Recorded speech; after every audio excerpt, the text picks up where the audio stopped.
Mun nimi on Roosa Mäntynevä ja mä opiskelen nyt 3. vuotta liiketalouden tradenomiksi ja valmistun nyt pian eli ihan keväällä 2021.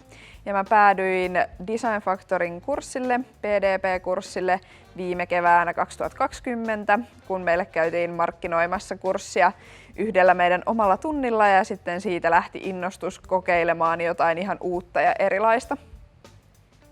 Kuvaile lyhyesti, millaisessa projektissa olit mukana?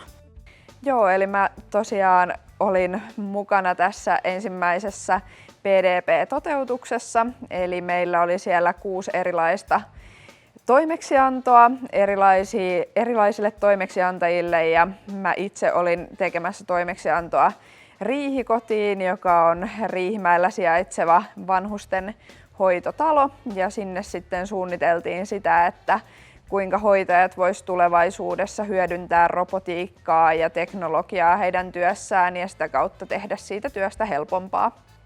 Miltä aloilta tiimissä oli jäseniä ja millaista oli työskennellä monialaisessa tiimissä? Mun tiimiin kuului sairaanhoitajaopiskelijoita sekä sitten International Businessin opiskelijoita. Sen lisäksi oli insinöörejä eri aloilta eli konetekniikasta ja rakennuspuolelta. Ja mulla oli kurssin aikana 2 erilaista tiimiä. Itse toimin projektipäällikkönä koko kurssin ajan eli 2 moduulia. Millaisen prototyypin te teitte? No, meidän tarkoitushan oli tosiaan miettiä sitä, että kuinka siellä Riihikodissa työskentelevät hoitajat pystyis helpottamaan sitä heidän arkeaan ja käytiin sitten siellä tutustumassa muutamaan kertaan Riihikodissa ja seuraamassa heidän työskentelyään ja sieltä sitten löydettiin tämmöinen kehityskohta, joka oli lääkkeiden jako ja lääkehuoneen kehittäminen, eli sitten suunniteltiin prototyyppi tämmöisestä lääkeluukusta tai tämmöistä boksista, joka tuli sitten niin kuin lääkehuoneen oveen ja sitten sieltä pystyi hoitajat hakemaan niitä lääkkeitä ja jakamaan niitä sitten asiakkaille helpommin. Mikä oli antoisinta projektissa? Mitä sä opit? Mitä jäi päällimmäisenä mieleen?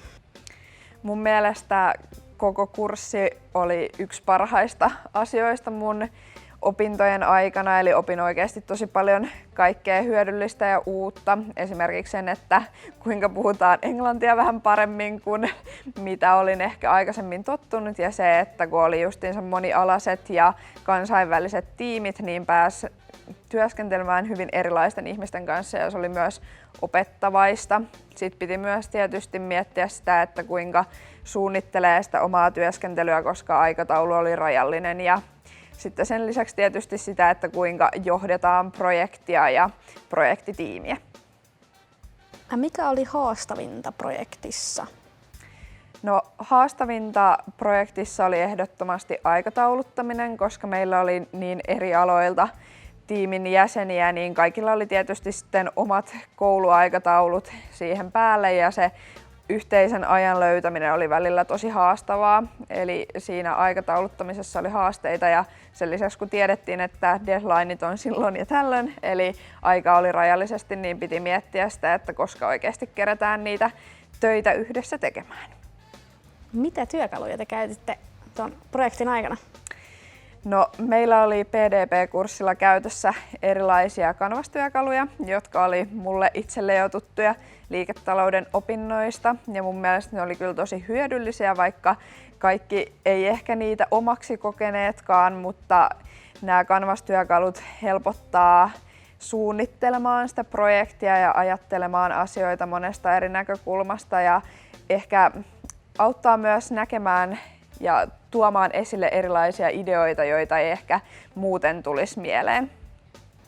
Miten sä koet, että millainen merkitys oli itsensä johtamisella projektin aikana? Mun mielestä itsensä johtaminen oli tosi tärkeää tällä kurssilla, koska jokaisen piti tietää, mitä tekee, koska aikataulu oli suhteellisen tiukka. Ja se helpotti sitä työskentelyä, kun jokainen pystyi työskentelemään itsenäisesti ja sitä kautta johtamaan itseään, vaikka projektipäällikkö loppukädessä vastasikin siitä koko tiimin työskentelystä, mutta oli tosi tärkeää, että jokainen pystyi työskentelemään itsenäisesti. Millaisia työelämävalmiuksia kehittyi tuon projektin aikana? No ehdottomasti se, että kuinka toimitaan projektissa ja mitä projektityöskentely ylipäätään on, kun on tietty aikataulu ja suunnitelma, että lähdetään pisteestä A ja päädytään pisteeseen B ja siihen on tietty aika, niin sitä ehdottomasti se opetti myös semmoista, että kuinka pitää suunnitella sitä omaa työskentelyä ja mitä kaikkea pitää ottaa huomioon, että se projekti onnistuu. Ja sen lisäksi itse pääsin myös oppimaan tätä johtamistaitoa sitten tässä projektityöskentelyn ohella. Millaiselle ihmiselle sä suosittelisit tätä kurssia tai että mitä siellä niin kuin oppii tai mitä ajatuksia sulla jäi päällimmäisenä ylipäätään niin kuin mieleen siitä? Mun mielestä ihan jokaisen kannattaisi lähteä mukaan PDP-kurssille, koska itse huomasin, että ylitin todellakin omat odotukseni ja opin tosi paljon ja pystyn olemaan ylpeä siitä, että lähdin mukaan PDP-kurssille, vaikka jännitti tosi paljon, kun ei ollut yhtään tuttuja opiskelukavereita ja opiskelukieli oli englanti, joka ei ole mun niin kuin vahvuus ja näin edespäin, mutta kurssi oikeasti opetti tosi paljon. Oppi niin kuin ihan eri aloista ja työskentelemään erilaisten ihmisten kanssa. Että suosittelen kyllä vahvasti kaikille, ketä yhtään kiinnostaa tämmöinen projektityöskentely ja liiketoimintamuotoilu ylipäätään, niin se on kyllä semmoinen vahva suositus jokaiselle.